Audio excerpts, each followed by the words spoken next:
Bismillahirrahmanirrahim.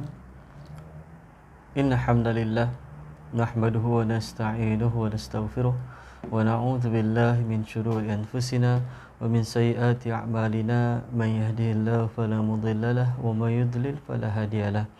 Asyhadu an la ilaha illallah wahdahu la syarika lah wa asyhadu anna sayyidina Muhammadan 'abduhu wa rasuluh. Qalu subhanaka la 'ilma lana illa ma 'allamtana innaka antal alimul hakim innaka antal alimul hakim. Rabbi shrah li sadri wa yassir li amri wahlul 'uqdatam min lisani yafqahu qawli, amma ba'd. Apa khabar para jemaah di Masjid Mawaddah?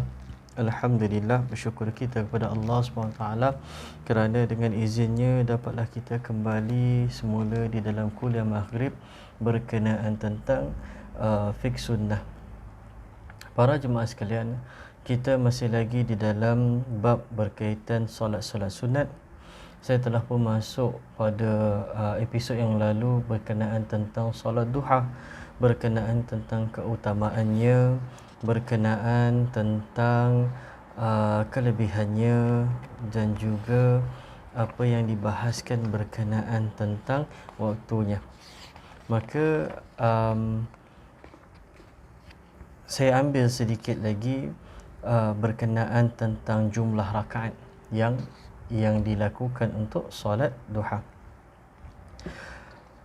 Paling sedikit jumlah rakaat solat duha adalah sebanyak 2 rakaat, sebagaimana telah disebutkan sebelum ini di dalam hadis daripada Abu Dzar.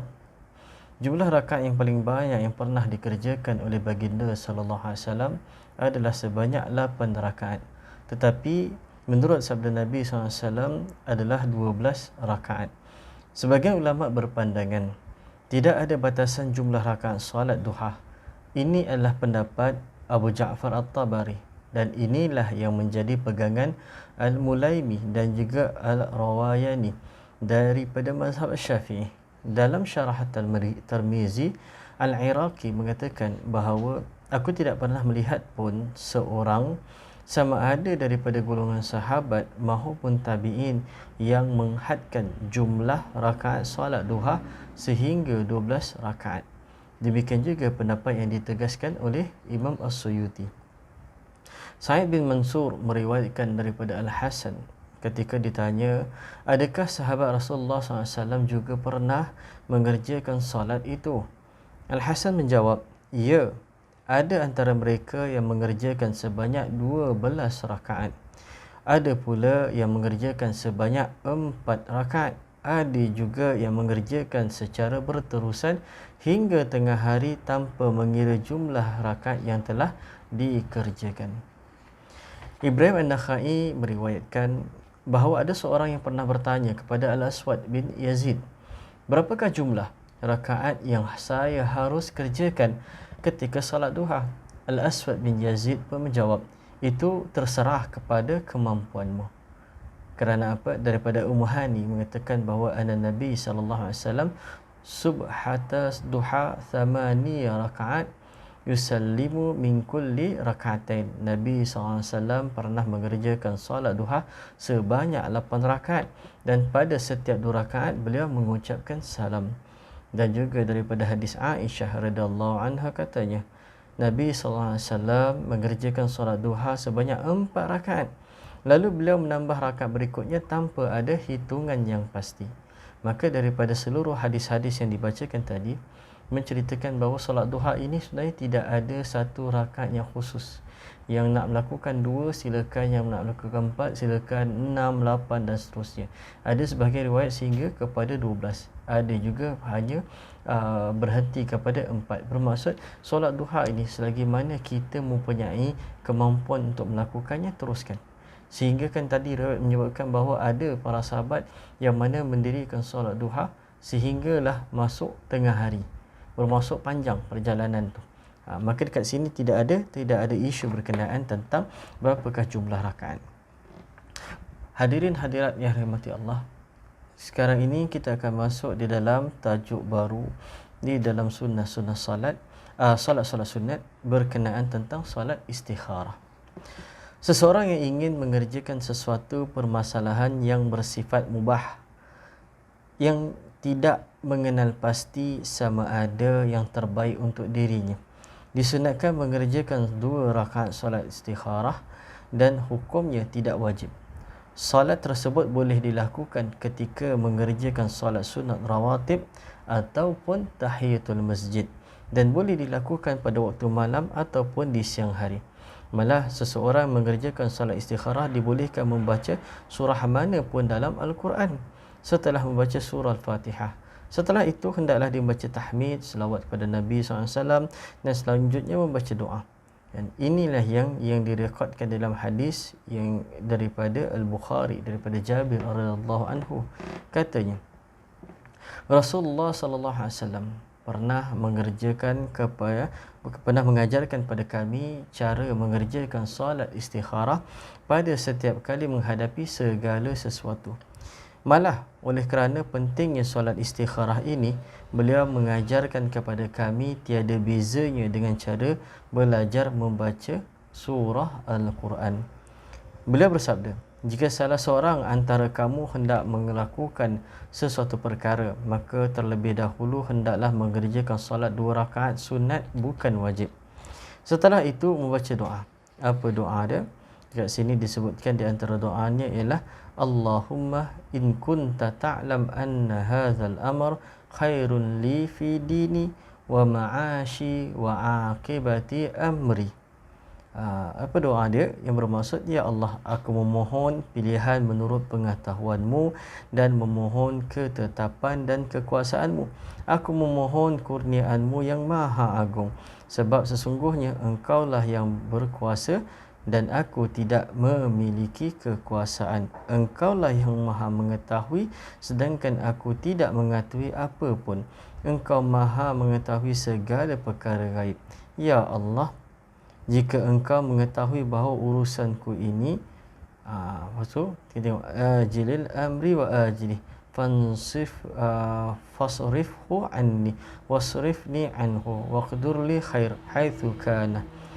Sampailah bacakan hajat tu, kemudian baik untukku dalam agamaku, kehidupanku serta akibat urusanku, atau sabdanya baik di masa sekarang ataupun di masa akan datang.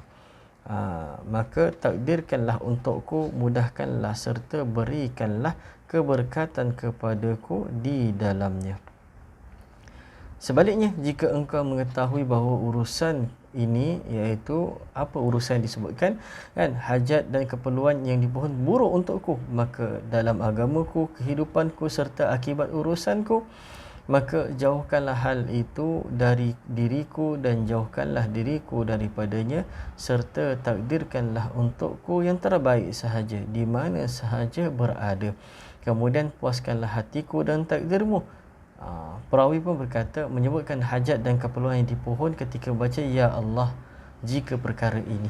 Bermaksud apabila kita baca doa tu kan, apabila kita baca Allahumma in kunta ta'lam anna hadzal amr khairun li fi dini wa ma'ashi wa aqibati amri kan, kemudian bacakanlah berkenaan tu, Allahumma astaghfiruka bi'ilmik wa astaqdiruka biqudratik wa as'aluka min fadlil azim. Okay, kemudian teruskan bacaan tersebut.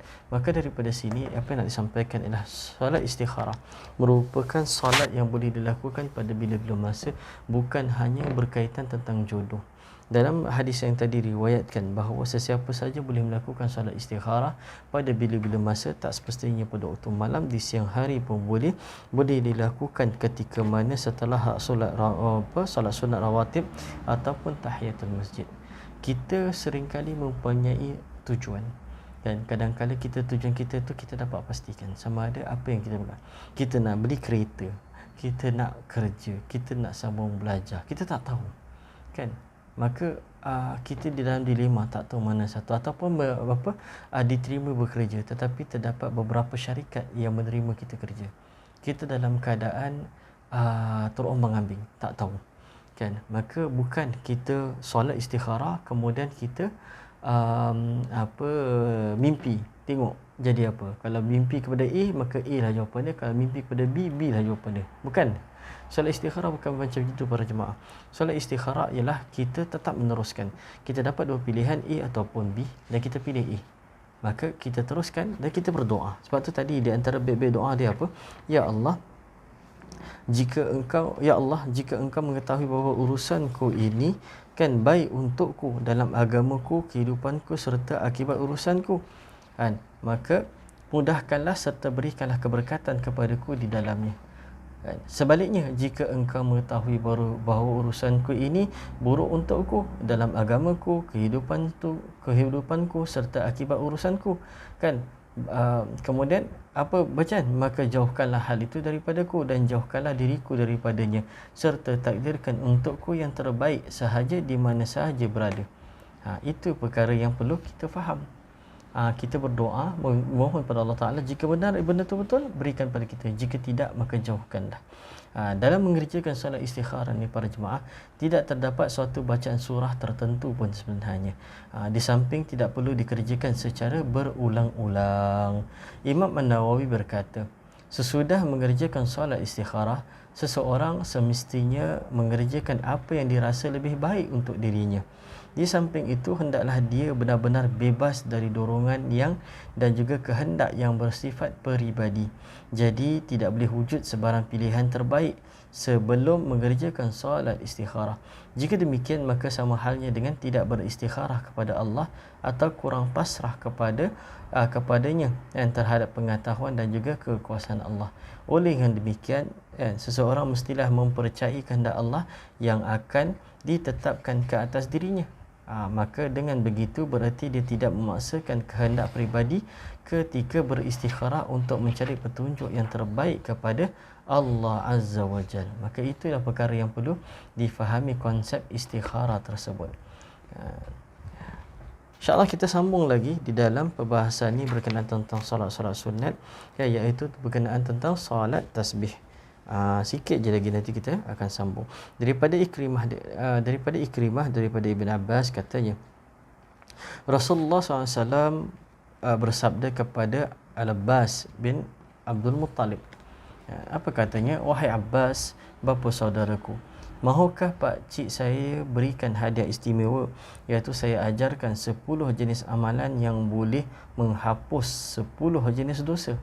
Jika pak cik mahu mengerjakannya, Allah mengampuni dosa-dosa pak cik, sama ada yang telah berlalu mahupun yang akan datang, yang lama mahupun yang baru, yang besar, yang tanpa disengaja atau yang disengaja, yang kecil dan yang besar, yang tersembunyi ataupun yang terang-terangan. Yang dimaksudkan dengan 10 amalan tersebut adalah mengerjakan solat sunat 4 rakaat. Setiap rakaat membaca surah Fatihah dan surah. Selesai membaca itu pada rakaat pertama, lalu bacalah tak kala masih berdiri. Bahawa selepas baca surah Fatihah, bacalah dalam keadaan berdiri apa? Iaitu subhanallah walhamdulillah wala ilaha illallah wallahu akbar sebanyak 15 kali. Kemudian rukuk, dan dalam rukuk itu membaca bacaan tadi sebanyak 10 kali. Maksudnya tengah berdiri 15, kemudian tengah rukuk 10. Dan kemudian i'tidal daripada rukuk dan baca 10 kali lagi. Turun untuk mengerjakan sujud dan baca 10 lagi. Kan? Kemudian sujud lagi dan baca pula 10 kali. Angkat kepala daripada sujud, iaitu sebelum berdiri, dan di waktu duduk membaca itu pun 10 kali. Jadi jumlahnya ada 75 kali pada setiap rakaat. Demikianlah yang harus dikerjakan pada setiap rakaat dari keempat rakaat solat ini. Jika kamu mampu mengerjakan sekali dalam sehari, maka kerjakanlah. Jika tidak mampu, bolehlah seminggu sekali pada setiap hari Jumaat. Jika tidak mampu juga, maka kerjakanlah dalam setahun sekali. Dan kalau masih tidak mampu, maka maka kerjakanlah sekali dalam seumur hidup. Hadis ini diriwayatkan oleh Abu Daud, Ibn Majah, Ibn Khuzaimah dalam kitab Sahih. Kan? Kemudian Ibn Hajar berkata, hadis ini diriwayatkan melalui sanad yang banyak, malah diriwayatkan daripada sekumpulan sahabat. Namun riwayat yang terbaik adalah hadis Ikrimah. Ia telah dikategorikan sebagai sahih oleh sekumpulan ulama. Maka Ikrimah dapat daripada Ibn Abbas. Bermaksud inilah contoh solat istikharah. Solat istikharah ni para jemaah sekalian mengikut hadis daripada Ikrimah ni, dia 4 kali. 4 rakaat. 4 rakaat bermaksud ketika mana kita mendirikan solat, kita lepas baca surah Fatihah, kan, apa perlu kita lakukan? Kita habis baca surah Fatihah, kemudian kita baca apa-apa surah, habis tu kita buat tasbih sebanyak 15 kali. Subhanallah walhamdulillah wala ilaha illallah Allahu akbar 15 kali. Kemudian Allahu akbar, rukuk, lepas baca doa rukuk 10. Sami Allahu liman hamidah 10. Turun lagi Allahu akbar 10. Duduk antara dua sujud 10. Duduk sujud lagi 10. Kan? Kemudian bangkit sebelum diri 10 lagi. Maka satu rakaat ada 75 kali tasbih. Maka itu yang disebutkan sebagai solat tasbih, kan. Maka di antara disiplinnya ialah, kan, kalau boleh lakukan, kan, dalam keadaan macam mana. Demikian yang harus dikerjakan pada setiap rakaat tadi. Jika kamu mampu mengerjakan sekali dalam sehari, maka kerjakanlah. Jika tak mampu, maka kerjakanlah dalam seminggu sekali. Bila? Pada setiap hari Jumaat. Kan? Kalau tak mampu lagi, bolehlah kerjakan dalam keadaan setahun sekali. Masih tak mampu lagi, sekurang-kurangnya seumur hidup pernah buat sekali. Kan? Itulah ganjaran yang diceritakan kepada pakcik Nabi SAW, iaitu Abbas, berkenaan tentang Allah Ta'ala mengampuni dosa-dosa sama ada yang telah berlalu maupun akan datang, yang lama maupun yang baru, yang disengaja ataupun tidak disengaja, yang kecil maupun yang besar, yang tersembunyi maupun yang dalam keadaan terang-terangan. Ia merupakan satu ibadah yang sangat-sangat luar biasa, solat tasbih ini. Ibn Al-Mubarak berkata, mengerjakan solat sunat tasbih amatlah digalakkan, malah disunatkan supaya dikerjakan secara berterusan pada setiap masa, supaya menjadi satu kebiasaan hingga kemudiannya tidak diabaikan. Ini di antara contoh yang disampaikan, insya-Allah. Maka kita habiskan berkenaan tentang solat duha di pengakhiran, berkenaan tentang jumlah dia. Kemudian kita masuk tentang solat istikharah, kita faham tujuan solat istikharah tu. Dan yang ketiga ialah tentang solat tasbih. Insya-Allah kita akan masuk lagi berkenaan tentang solat-solat sunat yang lain. Kan, agak banyak lagi, masih banyak lagi solat-solat sunat yang lain yang boleh kita pelajari dan mengambil istifadah daripada kitab Fiqh Sunnah karangan Syekh Said Sabiq. Insya-Allah kita bertemu lagi pada minggu hadapan. Aqulu qouli hadza astaghfirullahal azim wa lakum. Bismillahirrahmanirrahim. Subhanakallahumma wa bihamdika asyhadu an la ilaha illa anta astaghfiruka wa atubu ilaih. Bismillahirrahmanirrahim. Wal 'asr innal insana lafi khusr illa alladhina amanu wa 'amilus solihat wa tawasaw bil haqq wa tawasaw bis sabr. Bila taufiq hidayah. Assalamualaikum warahmatullahi wabarakatuh.